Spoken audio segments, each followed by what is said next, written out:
Hi Virgo, kumusta po kayong lahat? So ayan Virgo, maraming salamat po pala sa walang sawang pagsubaybay sa ating pong mga reading, and kung ikaw ay bago pa lang sa ating channel, mag-subscribe na po kayo, then i-click mo na rin yung ating notification bell para lagi kang updated sa ating mga bagong upload. Okay, so again Virgo, sa mga interested naman sa ating private reading, nasa description box below lang po yung link.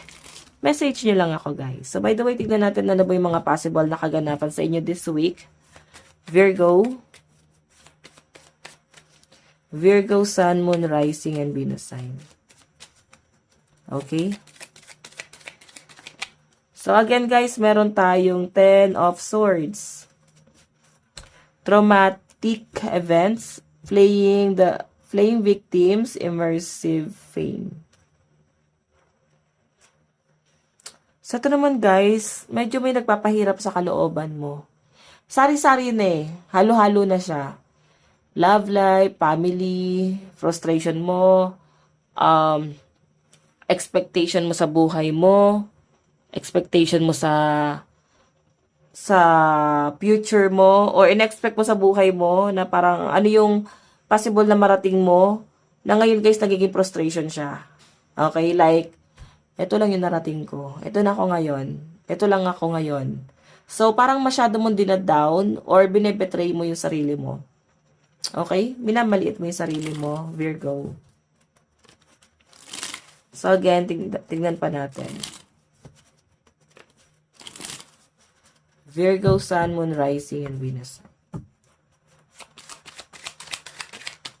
So, guys, meron tayong Two of Swords, at a crossroad, avoiding the truth,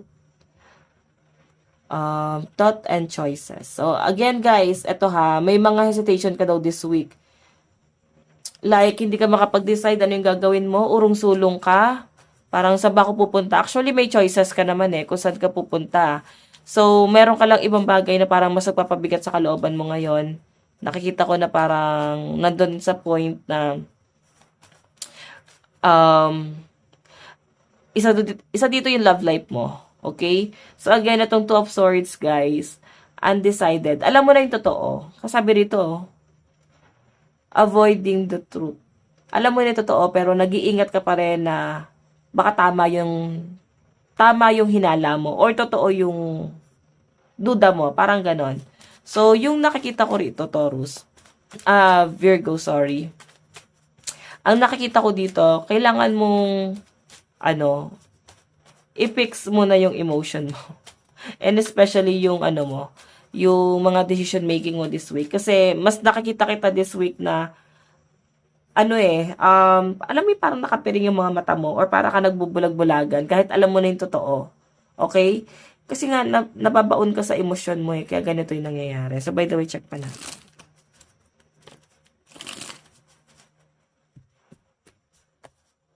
Okay.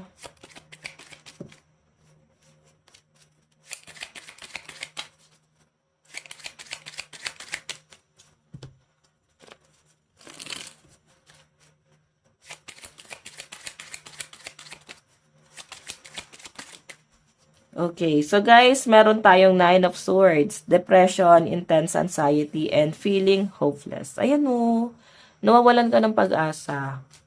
So, yung nakikita ko kasi rito, Virgo, dahil to sa mga nangyayari sa buhay mo, okay, tapos parang medyo down yung energy mo this week.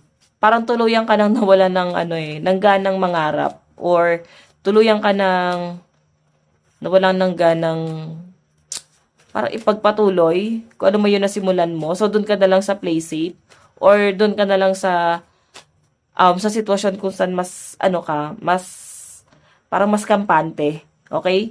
Kasi yung emotion mo this week, guys, hindi siya, guys, nagiging normal. Like, natitrigger yung depression mo, especially yung anxiety mo. Okay? Dahil sa mga halo-halong nangyayari. Kasi sabi ko sa inyo, guys, sari-sari na yung emotion dito. So, by the way, check pa natin.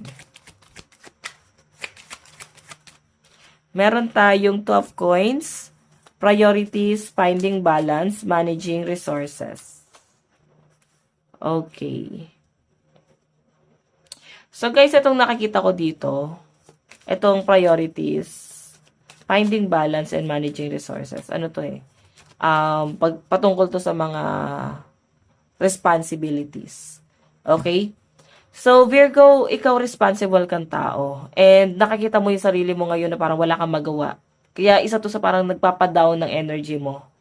Okay? Parang wala akong magawa sa buhay ko. Parang ganon. Wala akong magawa kung paano ko usad.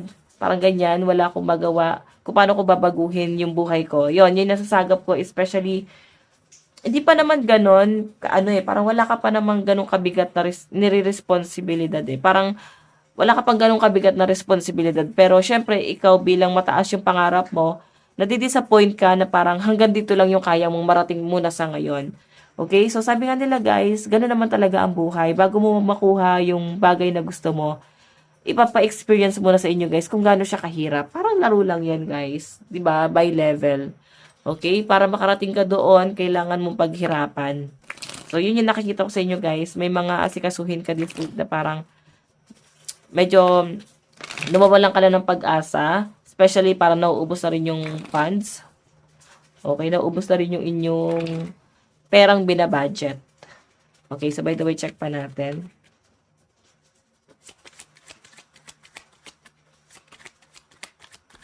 Additional message.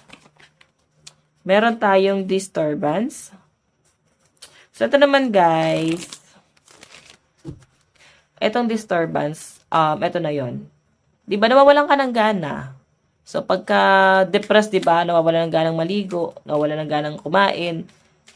So, dami pati yung hygiene. Ganun yung nasa sense ko dyan. So, siguro Virgo, try to focus, especially doon sa mga gusto mong mangyari. Iset aside mo muna kung ano yung mga hindi mo nakuha. Iset aside mo muna yung mga bagay na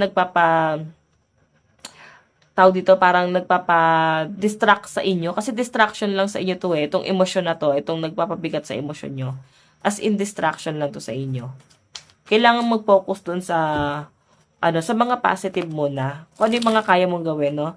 Think positive lang, guys. Pwede kasing merong isang taong nagpaisip sa inyo ng mga bagay na negative kung bakit ganito yung na-experience mo ngayon.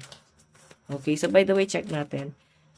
Memory. May naalala ka eh. So, sa inyo guys, kasi importante yung memories.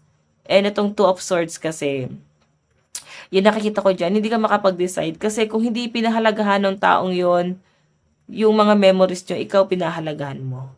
Kasi to, tinatanong mo pa rin yung memories. Nalulungkot ka pa rin. Okay? So, yun yung nakikita ko dyan. So, by the way, check pa natin. Meron tayong indulgence. So, ito naman guys, feeling ko yan. Ingat ka.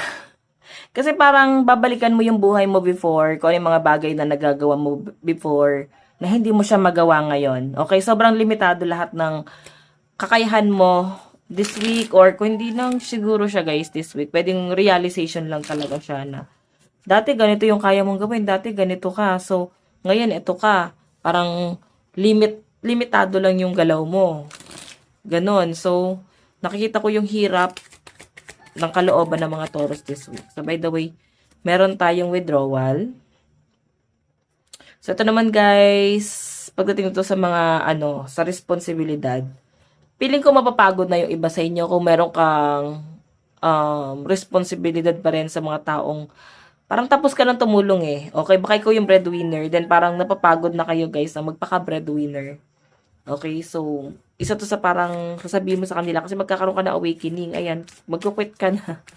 So, again guys, lucky number mo this week, 57, 20, 47, 60. Okay, meron tayong open up to change. Ayan, mas maganda pa rin guys na parang pag-usapan. Okay? Kung gusto niyo ng something na pagbabago. Okay? So guys, ito lang po ang inyong reading. Maraming salamat. God bless and love you all. Bye-bye.